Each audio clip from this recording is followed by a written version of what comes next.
Hi friends, ഞാനിന്നിവിടെ പാവയ്ക്ക കൊണ്ട് വളരെ എളുപ്പത്തിലൊരു ടേസ്റ്റി ആയിട്ടുള്ളൊരു അച്ചാറാണ് ഇവിടെ ഉണ്ടാക്കാൻ പോണത്. അപ്പോൾ നിങ്ങൾക്ക് എല്ലാവർക്കും ഇഷ്ടമാകും, ഉറപ്പായിട്ടും ഇഷ്ടമാകും. നിങ്ങളെല്ലാവരും ഇത് ട്രൈ ചെയ്യണം. അപ്പോൾ നമ്മളിതിൽ വിനിഗറൊന്നും ചേർക്കുന്നില്ല. അപ്പോൾ എൻ്റെ ചാനൽ ഇതുവരെ സബ്സ്ക്രൈബ് ചെയ്യാത്തവർ സബ്സ്ക്രൈബ് ചെയ്യുക. ഞാനിവിടെ അതിനാവശ്യമായിട്ട് 1 കപ്പ് വെളുത്തുള്ളി നുറുക്കിയത്, 1.5 കപ്പ് മാങ്ങയിഞ്ചി നുറുക്കിയത്, പിന്നെ പാകത്തിന് കറിവേപ്പില എന്നിവ എടുത്തിട്ടുണ്ട്. പിന്നെ നമുക്കിതിലോട്ട് ആവശ്യമായിട്ടുള്ളത് കാന്താരി മുളകാണ്, അതൊരു 1/4 കപ്പ്. പിന്നെ ഒരു 2 കപ്പ് കൈപ്പയ്ക്ക നുറുക്കി വെച്ചിട്ടുണ്ട്. പിന്നെ 1 കപ്പ് പുളിങ്ങ വെള്ളത്തിലിട്ട് വെച്ചിട്ടുണ്ട്. പിന്നെ ഒരു 5 ടേബിൾ സ്പൂൺ വരെ കാശ്മീരി ചില്ലിയുടെ പൗഡറും എടുത്തിട്ടുണ്ട്. പിന്നെ നമുക്ക് ആവശ്യമായിട്ടുള്ളത് ഒരു 1/2 ടീസ്പൂൺ മഞ്ഞൾപ്പൊടി. ഇനി നമുക്ക് എണ്ണ, കടുക്, ഉലുവ ഇവയൊക്കെയാണ് ആവശ്യമായിട്ടുള്ളത്.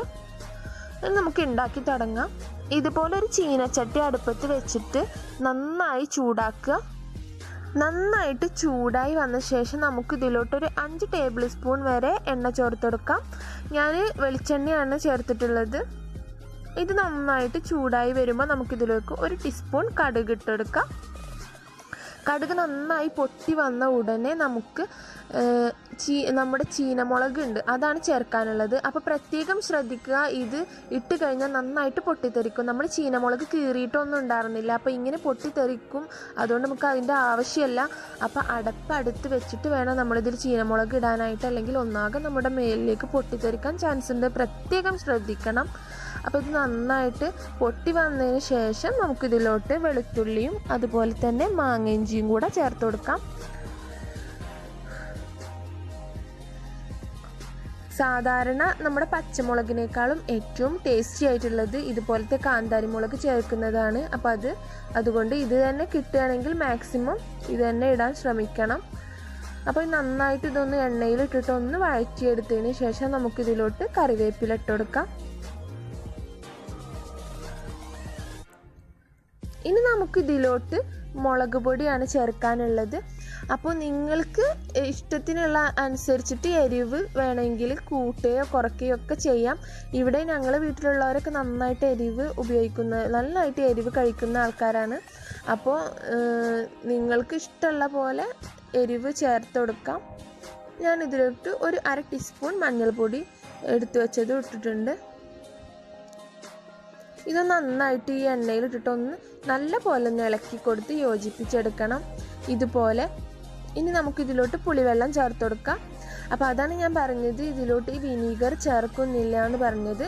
അപ്പോൾ കൈപ്പക്കയിൽ ഏറ്റവും നന്നായിട്ട് ബെസ്റ്റായിട്ടുള്ളത് പുളിവെള്ളം ചേർത്തിട്ട് അച്ചാറുണ്ടാക്കുന്നതാണ്. അപ്പോൾ ഇത് കേടുകൂടാതെ നമുക്ക് ഫ്രിഡ്ജിൽ വെച്ചിട്ട് ഉപയോഗിക്കുന്നതാണ് ഏറ്റവും ബെറ്റർ. പുറത്ത് വെക്കുകയാണെങ്കിൽ നമ്മൾ ഇടയ്ക്കൊക്കെ ഒരു 2 ദിവസം കൂടുന്തോറും നമ്മളെടുത്ത് ചൂടാക്കി വെക്കേണ്ടി വരും. അപ്പോൾ അതിനേക്കാളും നല്ലത് നമുക്ക് ഫ്രിഡ്ജിൽ വെച്ചിട്ട് യൂസ് ചെയ്യാം. അപ്പോൾ നമുക്ക് ഇതിലോട്ട് തിളച്ച് വന്ന ഉടനെ നമ്മുടെ കൈപ്പക്ക കൂടി ഇട്ട് കൊടുക്കാം. അപ്പോൾ പാകത്തിന് ഉപ്പിടാൻ മറക്കരുത്. നല്ല പോലെ ഉപ്പിടുക, കാരണം ഇഷ്ടംപോലെ ഉപ്പ് ഇതിലോട്ട് ആവശ്യമായിട്ട് വരും. അപ്പോൾ നിങ്ങളുടെ ടേസ്റ്റിനനുസരിച്ച് ഉപ്പ് ചേർത്ത് കൊടുക്കണം. പാവക്ക ഇട്ട ശേഷം ഒരുപാടൊന്നും തിളക്കരുത്. തിളച്ച ഉടനെ നമ്മൾ ഓഫ് ചെയ്യുക, കാരണം കൈപ്പക്ക പെട്ടെന്ന് വേവുന്ന ഒരു സാധനം. അപ്പോൾ ഇത് വേവാൻ പാടില്ല. ജസ്റ്റ് ഒന്ന് തിളച്ചാൽ മാത്രം മതി. അപ്പോൾ നല്ല കയ്പ്പുള്ളതാണെങ്കിൽ നമുക്ക് ജസ്റ്റ് തിളപ്പിച്ച് ഊറ്റിയതിന് ശേഷം ഇട്ട് കൊടുക്കാം കൈപ്പക്ക. ഇല്ലെങ്കിൽ ഇങ്ങനെ ഇട്ട് കൊടുത്താലും മതി. ഞാനിവിടെ അച്ചാർ റെഡിയാക്കിയിട്ടുണ്ട്. ഇനി നമുക്കിതിലോട്ട് ഉലുവ, കടുക് ഇവ പൊട്ടിച്ചിട്ട് ചേർക്കണം. അപ്പോൾ ജസ്റ്റ് ഒരു പാൻ ചൂടാക്കിയിട്ട് നന്നായിട്ട് ഇത് രണ്ടും പൊട്ടിച്ചെടുക്കുക.